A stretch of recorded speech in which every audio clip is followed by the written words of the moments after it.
You are walking to your car at night. The parking lot is empty. Your heart starts pounding before you've even noticed why. Nothing is there, no footsteps, no shadow, but your body has already decided something is wrong. Why does this happen? The real answer is far stranger than fear. It is a fossil, a leftover machine built for a world that no longer exists, still running inside you every single day. Your brain did not evolve to make you happy. It evolved to keep you alive. For most of human history, alive meant one thing: noticing danger before it noticed you, a rustle in tall grass, a shape at the edge of the firelight, a silence where there should have been birdsong. The humans who survived were not the calm ones. They were the anxious ones. The ones who assumed the worst and ran first, asked questions later. That instinct did not disappear when the predators did.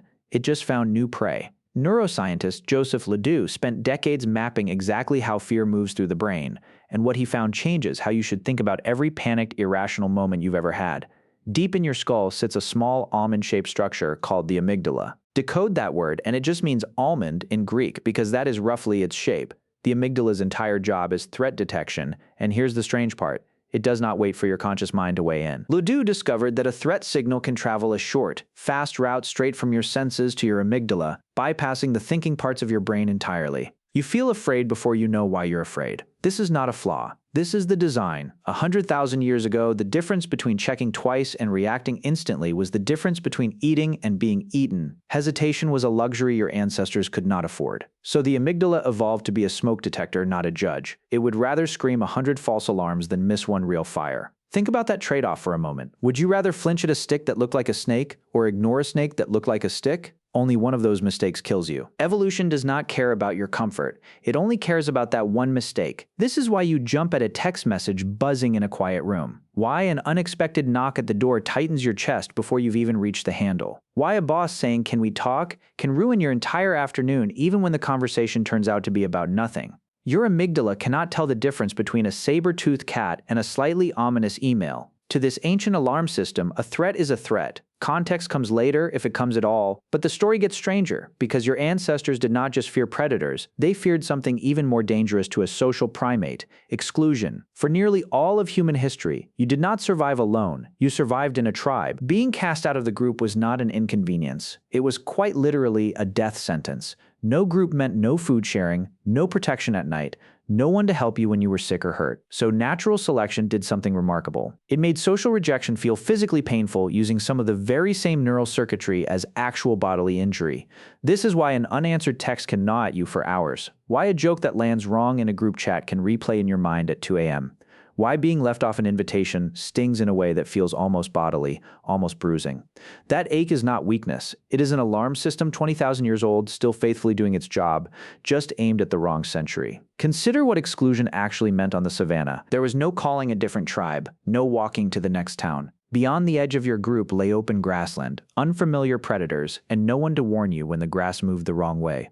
A single hunter-gatherer, cut off from the group, faced starvation and death within weeks, not years, so the brain built a warning light for this exact scenario, and it wired that light directly into the same regions that process physical pain. Brain scans have found that social rejection activates the anterior cingulate cortex, the very same region that lights up when you stub your toe or burn your hand. Heartbreak is not just a phrase somewhere in your skull, it is almost literal, and this explains something else. Why do you remember insults so much more vividly than praise? Why does one cruel comment from a stranger outlast 100 kind ones from people who love you? It feels unfair. It is not a flaw in your character. It is an ancient accounting system, still keeping score by rules written for a world where a single enemy could end you, and a single friend could only ever help you a little. Psychologist Paul Rozin, along with his colleague Edward Royzman, spent years documenting a pattern they called negativity bias, and their research shows just how lopsided your ancient wiring really is. Across dozens of studies, bad experiences consistently outweigh good ones of equal size. One harsh comment can erase 10 compliments. One mistake can outshadow a week of good work in your own memory. Rozin and Royzman found this asymmetry everywhere they looked, and their explanation lines up perfectly with the survival logic of your ancestors. Missing a single threat could end your life, while missing a single reward usually just meant a missed meal. So your brain quite reasonably learned to weigh the two very differently, which means the modern world is playing an old instrument in an entirely new key, because today threats are rarely physical. They are digital, social, financial, abstract, and your alarm system, built for lions and grass, doesn't know the difference. Think about the last time you refreshed an app, waiting for a number to change, a like count, a follower count, a reply that hasn't come. That small compulsive check is not a personality flaw invented by technology companies. It is your ancient tribe monitoring instinct, the same one that once scanned the campfire to see who was watching you, who trusted you, who might turn against you while you slept. Except now the campfire has millions of strangers sitting around it, and the alarm never fully rests because the tribe never fully goes quiet. Money triggers the same old circuitry. A dropping number in a bank app can produce the same jolt as a shadow moving in the grass, even though no lion has ever been paid in currency. Your body does not know what money is.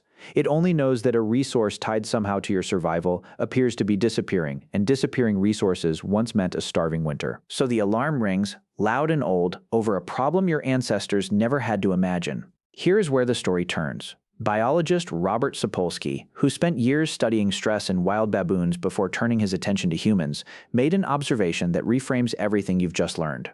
In the wild, a zebra's stress response is a masterpiece of efficiency. A lion appears. Cortisol floods the zebra's body. It runs. The threat ends one way or another within minutes. Then the stress response simply switches off.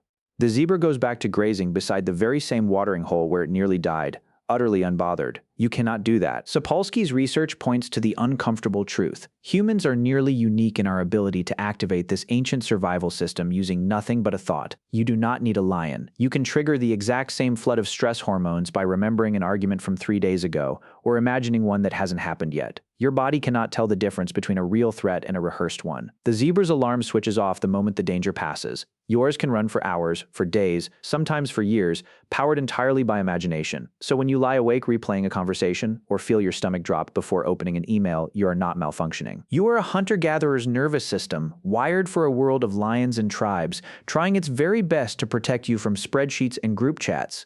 It is using the only tools it has ever had, and those tools were never designed for subtlety. They were designed for survival at any cost in a world that has since moved on without telling your amygdala. Sapolsky's research goes further than a single comparison between a zebra and a stressed office worker. He found that chronic activation of the stress response, the kind humans experience through ongoing worry rather than brief bursts of danger, actually reshapes the body over time. Elevated cortisol, sustained for months or years, has been linked to suppressed immune function, disrupted sleep, and even changes in the structure of the brain itself.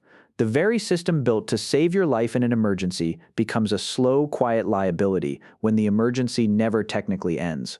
A lion is loud, visible, and temporary, a looming deadline, a strained relationship, a vague sense that something might go wrong. These are quiet, invisible, and can stretch on indefinitely.